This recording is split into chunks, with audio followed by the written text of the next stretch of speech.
We tried to bring him into this country and we couldn't get him in. So when we visit Canada, and I told Jack, and he was a politician as well as being an attorney, the story, and he thought about it. And 2 days later, he called me and he says, I just want you to know that there's a guy up here who specializes in immigration law. Do you want me to talk to him? I said, of course we do. You can do anything. A day later, he calls me and he said, I talked to this guy. I don't remember the names. He said, he already has a farmer that will sign a paper that he will not be a ward of the state, that he's going to be working for the farmer. And we told him to go ahead and make the plans. Mm-hmm. And then my mother was, all of a sudden, we understand that he escaped. And the story is, there was one guard that was a little kinder than the rest of them.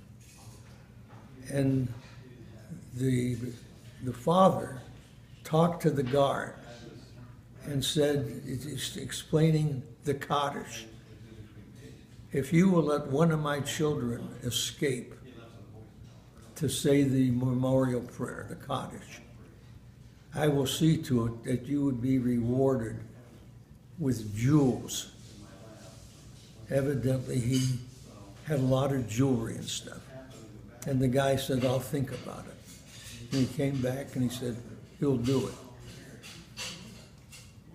And the next thing we know, everything's going through. And my mother was the first one that went to Canada to meet him.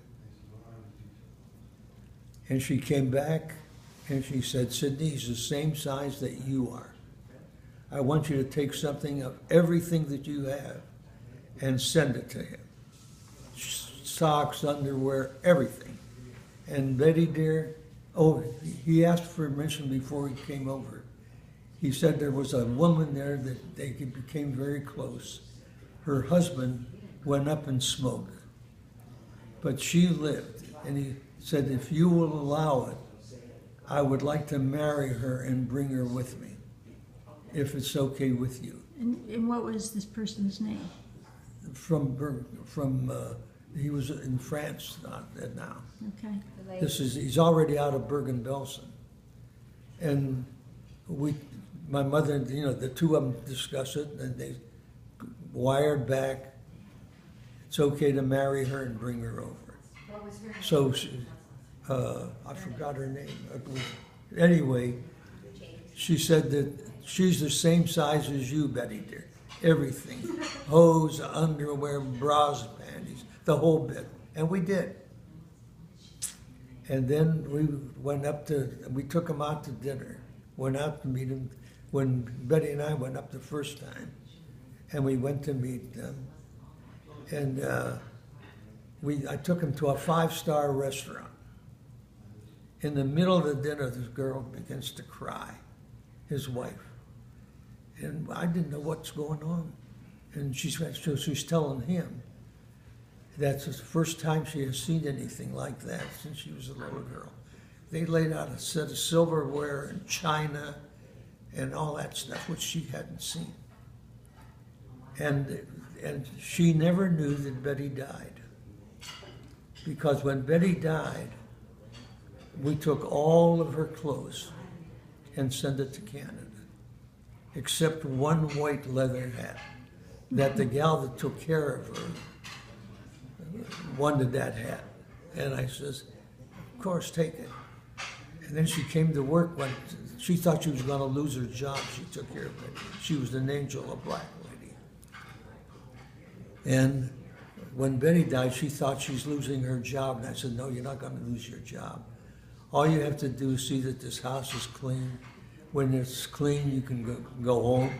You're on the same pay as you were when she was living. And just have a hot meal on the stove for me at night. And that's all. That's all you have to do. So that's the way it was. And then when she died, Doug and I went to her funeral. And we were the only two white people there. but everybody knew who we were because we were very good to her. Sydney, tell us about Elizabeth. Okay. We don't have Give me a question. any background of my mother, you know, what she was like when she was a little, you know, a young girl, because you basically grew up in her home. Right. What did she play, honey? So what kind of memories do you have of Elizabeth? Well, we used to play together, What did and in those days, you didn't pair off. Like there's a group of girls and a group of guys. So we would play together and do different games and stuff. And we went to the Hebrew school together, went to grade school together. I was only in the school there for like a year or something, then moved to Akron. So you see, I was 6 years old when I left Butler. But you came back to visit every But year. I came back every summer. And every summer I did whatever was routine. And we'd go who'd you for a stay ride. with? I would stay with your mother and dad at their house. Okay. That's where I stayed. So did you learn to work in the yard? Did you No, work I in- didn't work in the yard. Okay. Don't forget, I was a little kid. Well, but how many Yeah. years did you come back to Butler? That's, several years until I was probably an early teenager, Okay. maybe 11, 12. And then when I was bar mitzvah in Akron, they came in, your dad had a cow slaughtered and stuff. And brought it in for Not my dad. My You grandfather. know, your Uncle Shy. Yeah, Yeah. yeah. Now I'll tell you My- a story about Uncle Shy. Sure. Uncle Shy had a first thing he had was a grocery store with Uncle Jaime. What was it called? I think I tell you what it was called, but it was in Lindora, Pennsylvania, which was like a suburb of Butler. And we lived around the corner from a big field where they used to have this circus would come there. I would carry buckets of water for the elephants and stuff, and we got to do that. And the deal was that later in years, your father, or Uncle Shy, had appendicitis and his appendix burst. And he needed blood. So they mentioned it to somebody in Lindora. And half the town came down to offer him blood. And the story came out that during the Depression, they would go to his store and he would say, "What do you need? And you will pay me when you have it." And he kept them alive. And they all gave blood to keep him alive. And he lived. That's the kind of guy he was.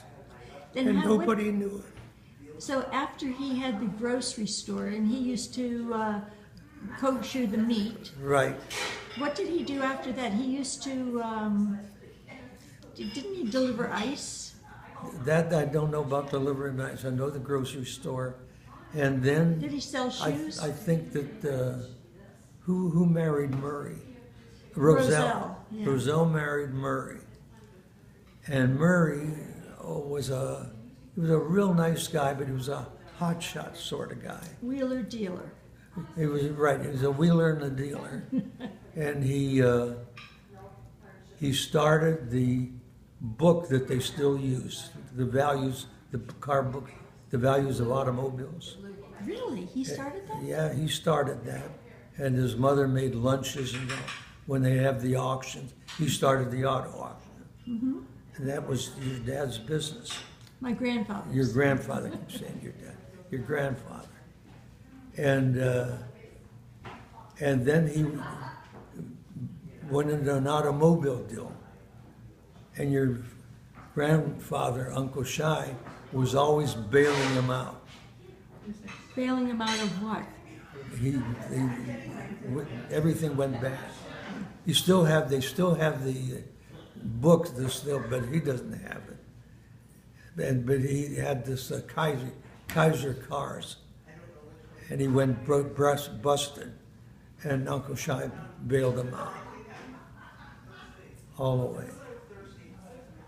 So, Grandpa had the parts place, and he had a junkyard. Right.